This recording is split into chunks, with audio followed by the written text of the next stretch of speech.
I'm pretty upset right now. I'm 30-year-old female. I moved out of my parents' house about 2.5 years ago. My parents were pretty upset about it when it happened. In Latin America, usually unmarried children stay at their parents' house until they marry. I gave my parents a copy of my keys only to be used for emergencies. I teach at my local university, I pay my own bills, and I'm currently working on my PhD dissertation. I don't have a specific sleeping schedule, especially because I don't work a 9-to-5 job. I also don't use social media a lot. I can spend hours without opening any sort of app. Well, on Monday night, I decided to keep working on my dissertation, and I spent almost 24 hours awake just in front of my computer writing. I ordered something to eat and didn't even do anything else. On Tuesday, around 6 p.m., I decided to finally go to sleep. At 11 p.m., I hear someone trying to forcibly open my door. Me having panic attacks and being on meds for that since I was 17 freaked the heck out. However, I heard 2 familiar voices. I rush to the door and see that my dad is at the entrance, along with my cousin. I asked what is going on. I think something horrible must have happened because my parents live across the city. My dad tells me my mom freaked the heck out because I didn't answer her calls or text messages. I go grab my phone and see that, I had like 20 missed calls from my mom, cousin, and older brother.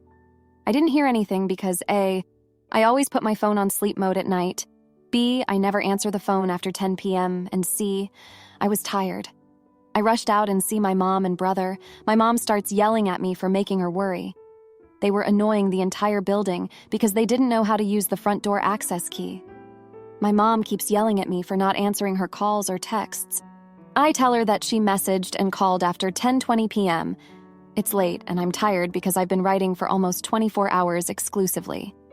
She tells me that's no excuse, and also added she worried because my last WhatsApp connection was at like 9 a.m. I remind her she knows I don't grab my phone when I'm busy, and I also don't answer after 10 p.m. She tells me all that mess is my fault because I could have called her before going to sleep. She says she didn't know if I was okay, if something happened to me, if I went to work and didn't go back to my apartment, and many other things that she made up in her head. Context. I had a medical emergency a month ago. My parents came here and used my keys, taking me to the ER. My mom hasn't shut up since then and wants me to move back with them, but I left because she's narcissistic. Since I moved out, I have to call her constantly when I'm out, because if I don't, she starts drama. She knows that if I don't call her in 1 or 2 days, it's because I'm not going out. I told my parents I wanted my keys back, and my mom answered she won't return them. I told everyone to get away from me, at least for a few days. I feel like they have invaded my privacy. I feel vulnerable thinking they can enter my home every time they want, even when I'm out of town. My brother tells me I'm overreacting and that my mom was just worried. I remind him that our mother is the kind of person that was always asking where we were. Even if we didn't leave the house, my parents' house is 50 skm, for goodness sake. He tells me I'm a little paused because I should have at least opened WhatsApp, so my mom could see I was connected and fine. I told him to stop feeding into her delusions. I feel like an for making all of them worry about me, but I also don't feel guilty because I was just minding my own business. At the medical emergency in question, I had horrible abdominal pain and couldn't move. It happened out of nowhere. I called my mom because, 1, she has the phone number of the family doctor, and 2, because the doctor didn't have the keys to enter the building. I couldn't go downstairs because I live on the 3rd floor. It ended up being a kidney stone, so no, it's not like I'm going to have to go to the ER every once in a while. I'm overall in pretty good health. #2, I've seen people asking why I say my mom is a narcissist. Let's say I started having panic attacks at 6 years old and she would hit me to try to calm me down. I didn't receive treatment until I was 17 and was only put on meds and therapy because the doctor and nurse at that time explained to her that she was legally obligated to let me. I ended up at the ER that time due to a nervous breakdown. So, 11 years of medical neglect regarding a child's mental health. I'm not buying into that I was worried crap. That and the fact that she was emotionally and physically hurtful for most of my life. She has always been a control freak, and my dad is an enabler. I actually moved away from my parents' house because of that. She threatened to physically hurt me. I didn't want to give my keys to them, but at that time I had no choice. All my friends and partner live hours away from me. I asked the landlord if I can get the lock changed. and he said no. So that's not an option as of now. The issue here, apart from the keys, is that she always needs to know where I am and what I'm doing. I actually called her the night before the incident, so she knew I was fine. It's not like I've been out of reach for days. I called her a few hours ago to let her know I'm alive, and she actually got upset, LOL. I don't even know what she wants at this point. Now for a few comments before the update. Comment 1, not the idiot. Who calls after 10 and freaks out when they don't get an answer? Ma'am, people are sleeping. Latina moms are crazy. My mom had the audacity to call the actual bride at a wedding I was attending because I wasn't picking up the phone, and it was late. Mind you, I was 35 years old at the time, at a wedding dancing my butt off with my husband, after almost 2 years of not going out. My kids were soundly asleep and everything was fine and dandy. And in what universe is the bride going to be on her phone on her wedding day? She still thinks she did nothing wrong. Comment 2, not the idiot. The kidney stone incident doesn't grant a lifetime pass for invasion of privacy. Your space is yours alone, and respecting boundaries is crucial regardless of family ties. Addressing it now prevents setting a precedent of what's permissible in the future. Change the locks, set clear guidelines, and help them understand that love and respect go hand in hand with trust and autonomy. It's not rejecting their care, it's affirming your independence. Now for the update, hey everyone, thanks for all the comments and support on my last post. It's been a busy couple of weeks since then, and I've got quite the update for you. So after the whole fiasco with my mom barging into my apartment in the middle of the night, I decided it was time to set some serious boundaries. I called her up and told her in no uncertain terms that she needed to respect my privacy and stop trying to control my life. She didn't take it well, to say the least. She started crying and guilt-tripping me, saying that she was just worried about me and that I was being ungrateful. I stood my ground, though, and told her that if she couldn't respect my boundaries, then I would have to limit our contact. Things were tense between us for a few days after that, but I thought we had reached an understanding. Boy, was I wrong. About a week later, I came home from work to find my apartment completely trashed. At first, I thought I had been robbed, but then I noticed that nothing was actually missing. It was just a mess, like someone had gone through all my stuff and thrown it around. I had a sinking feeling in my gut, and sure enough, when I checked the security footage from the building, I saw my mom letting herself in with the key she refused to give back. I was livid. I called her up and demanded to know what the hell she was thinking. She tried to play it off like she was just cleaning for me, but I wasn't buying it. I told her that this was the last straw, and that I was done with her controlling behavior. I said that if she ever pulled a stunt like this again, I would cut her out of my life completely. Things have been pretty rocky between us since then. She's been trying to guilt me into forgiving her, saying that she's just a worried mother and that I'm being too hard on her. But the truth is, this isn't the first time she's pulled something like this. Growing up, she was always invading my privacy and trying to control every aspect of my life. I remember when I was a teenager, she would go through my phone and read all my messages. She even installed a tracking app on my phone without telling me, so she could see where I was at all times. I know she had a tough childhood herself, and that she's probably just trying to protect me in her own misguided way. But that doesn't make it okay. I'm an adult now, and I deserve to have my own life and make my own choices. I've been seeing a therapist to work through some of these issues, and it's been really helpful. I'm learning to set boundaries and stand up for myself, even when it's hard. As for my dad and brother, they've been pretty useless throughout this whole thing. My dad just enables my mom's behavior and never stands up to her, and my brother thinks I'm overreacting. I'm starting to realize that I can't rely on them for support, and that I need to build my own support system outside of my family. It's been a tough couple of weeks, but I'm trying to stay positive. I know that setting boundaries with my mom is the right thing to do, even if it's painful in the short term. I'm focusing on my work and my own well-being, and trying to surround myself with people who support and respect me. Anyway, that's the update for now. Thanks for reading and for all your support. It means a lot to know that I'm not alone in dealing with this kind of family drama.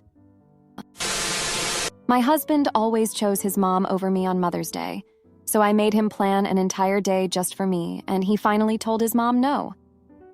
I have been with my husband for 7 years. For the first 3 years of our relationship, his mother lived in Canada, so we didn't see her often.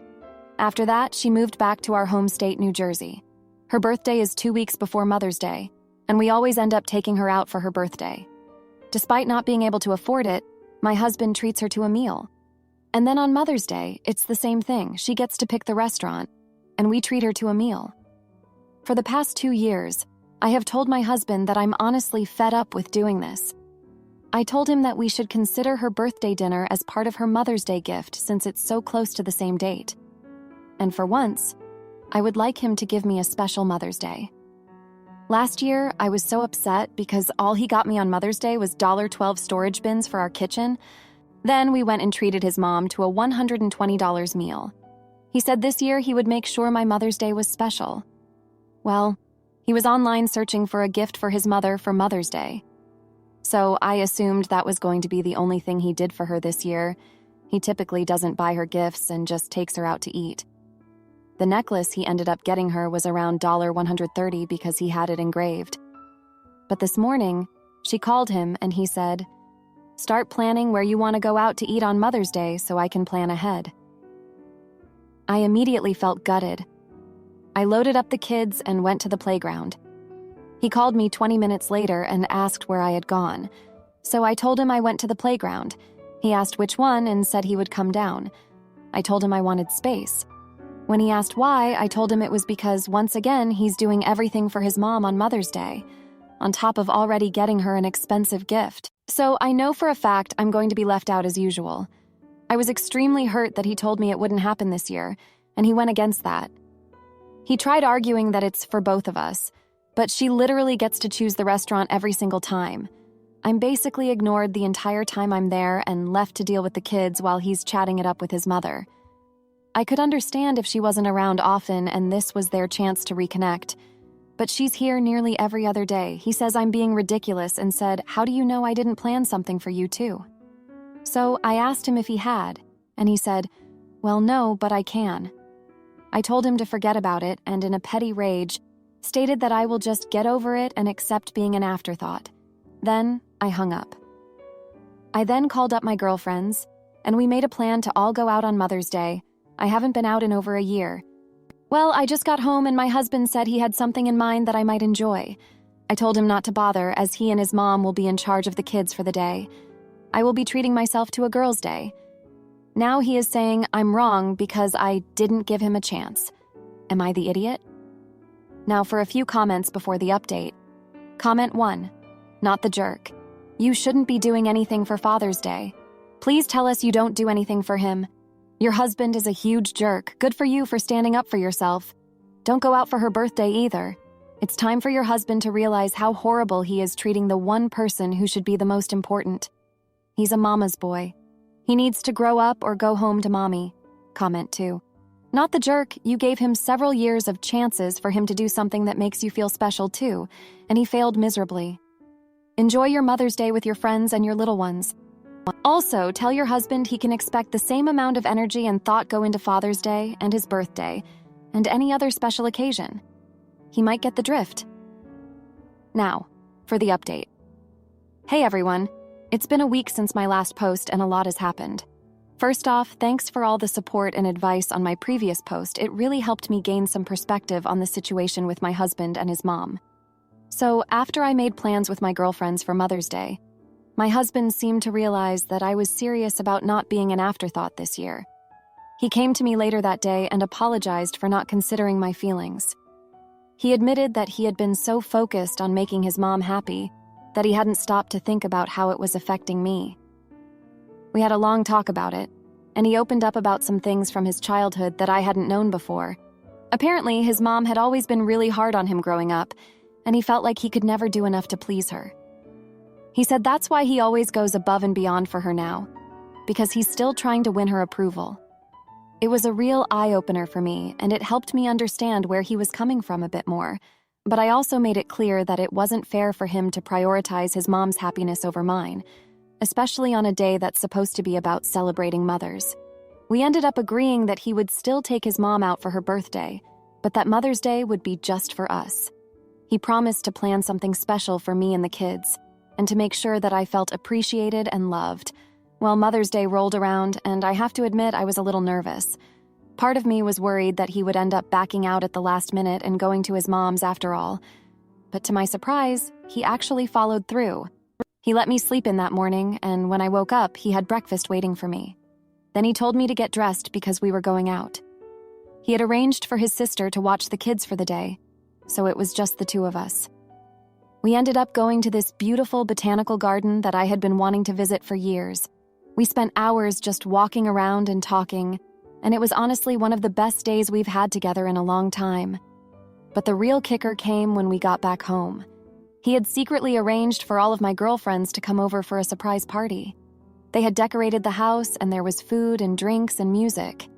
It was like a mini girls' day, but even better because it was a total surprise. I was so touched that he had gone to all that effort to make the day special for me. It really showed me that he had been listening to what I wanted, and that he was willing to put in the work to make our relationship a priority. Of course, his mom wasn't too happy about being left out of the plans. She actually called him the next day and gave him an earful about how he had abandoned her on Mother's Day. But to his credit, he stood his ground and told her that he needed to focus on his own family sometimes. It's been a week since then, and things have been a lot better between us. We've been making more of an effort to communicate and to make time for each other. And I think that whole experience really helped him see things from my perspective a bit more.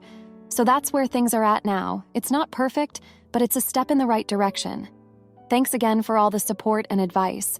It really means a lot to have a community of people who understand what I'm going through. My husband thought I'd be trapped as a young mom forever, but I booked a solo trip and showed him I'm not his little housewife anymore. I am a 28-year-old mother to a 5-year-old son. I got pregnant at 23 and had my kid because I just couldn't go through with baby unaliving. I thought I wanted to be a mom because I was young and in love. But now, with the years of bitterness that motherhood put under my sleeve, I realize I made the wrong choice. I am fairly smart and I had a future.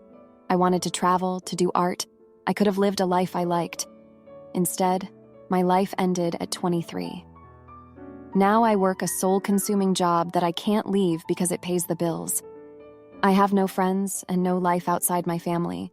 Before you say it, yes, I am a big girl, and yes, I made my bed and I do lay on it. I've given it all to being the best mother I can for 5 years. But it's soul-consuming and heart-wrenching. Being a mother is insufferable, and I just envy those who have the freedom, the resources, the opportunities, and the time I wish I had. I see the lives of child-free people and wish I could go to an alternate dimension where I don't have a child and have a good life. I wish there was more hope for my future. I wish I could take a trip or live abroad for a year or do any of those things child-free people can do. But I am chained down forever, condemned to playing house until I'm old because I was young and stupid. Sometimes I fantasize so much about leaving my husband and my kid that I think I might actually do it. And then they come and tell me they love me, and I just feel like the absolute piece of shit for having the thoughts and feelings I have. Is it totally awful that I regret motherhood?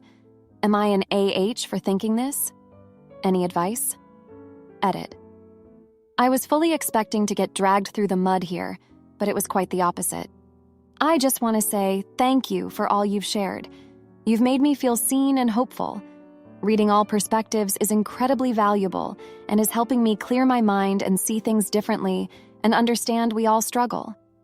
I've given it some thought, and there are several things I need to do differently as a person. It's not only motherhood draining me, it's my 50-plus hours per week job, unresolved trauma, mindset, etc. Some of the insight here just opened my eyes to some other issues, and needless to say, it hurts, but I guess something can still be done about it. I will seek therapy for sure, and that will make it easier, I hope. Some of you asked about my relationship. My husband is a great guy. He does his share more than sometimes, but I do struggle communicating with him. I'll definitely check in with him after exploring all of this on my own first. I just want to say thank you again. I wish I could respond to each comment, but it is hard to keep up, lol. My best wishes to everyone who took a moment to help me out with this. Edit 2. Yes, I do love my child a lot. I don't think it needs to be clarified, but yes, I do. I've sacrificed everything for him. Probably should have left a little space for me along the way to avoid this predicament. But yes, of course I love him. I'm just not okay, I guess. Now for a few comments before the update. Comment 1. Way too many women think that bringing another life into the world is what will give them fulfillment. You're not alone. I'm sure that a counselor or support group could help you work through some of these feelings. My mom had me when she was 17, got pregnant at 16. I'm now 50, and she's 67. We're still very close, and I know she loves me dearly, but she's often mentioned, I wonder what my life would have been like if I hadn't had you. Because we're close, I don't take offense. I know she's not saying she regrets having me. She just wonders what her life would have been like. I'm sure you love your kids, and I really hope you can find something to do in your life that will fill that hole inside you that motherhood didn't. Comment 2. Not the idiot. Being a parent can be stressful, and it's normal to fantasize how the grass would be greener if you made other choices. Others are looking at you and wondering why they wasted their time partying when they could have been hanging out with their kid. The good news is that you're only 28 years old. You're young, you still have an entire life to go and do whatever you want. Make a point of dropping the kid off with a babysitter or parent for an evening or weekend here and there, and you and your husband take some time to go and just be you instead of being someone's parent. Now for the update. Hey everyone, it's been a while since my last post and a lot has happened in the past few days. First off, I want to thank you all for your support and advice. It really means a lot to me. So here's what's been going on. After reading through all of your comments and doing some serious self-reflection, I decided it was time to have an honest conversation with my husband about how I've been feeling. I was terrified, but I knew it had to be done. I sat him down and poured my heart out, telling him about my struggles with motherhood, my feelings of regret, and my desire for a life that feels like my own. To my surprise, he was incredibly understanding. He listened patiently as I spoke, and when I finished, he took my hand and said, I had no idea you were going through all of this. I'm so sorry you've been carrying this burden alone. We're in this together, and we'll figure it out. We talked for hours, discussing our hopes, dreams, and fears. We realized that we both needed to make some changes in our lives. My husband suggested that I take some time for myself each week, whether it's going to a yoga class or just taking a walk in the park. He also offered to take on more responsibilities at home so that I could have some breathing room. The next day, I decided to take a risk and reach out to an old friend from college who I hadn't spoken to in years. She had always been a free spirit, traveling the world and pursuing her passions. I was nervous, but I sent her a message on social media, explaining my situation and asking for her advice. To my surprise, she responded almost immediately. She told me that she had gone through a similar experience a few years ago, feeling trapped and unfulfilled in her life. She had taken a leap of faith and quit her job to travel the world, and it had been the best decision she had ever made.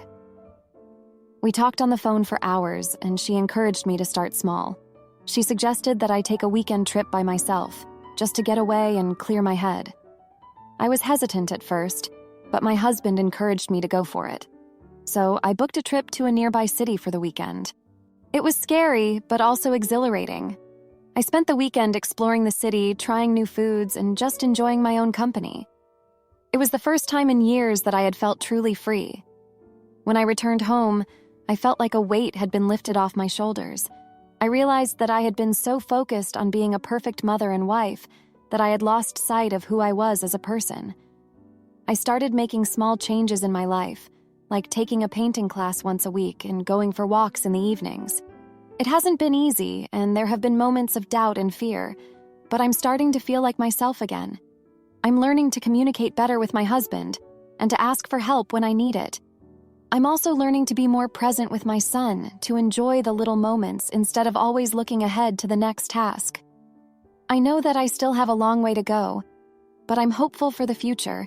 I'm learning to embrace the challenges of motherhood while also making space for my own needs and desires, and I'm grateful for the support of my husband, my friends, and this community.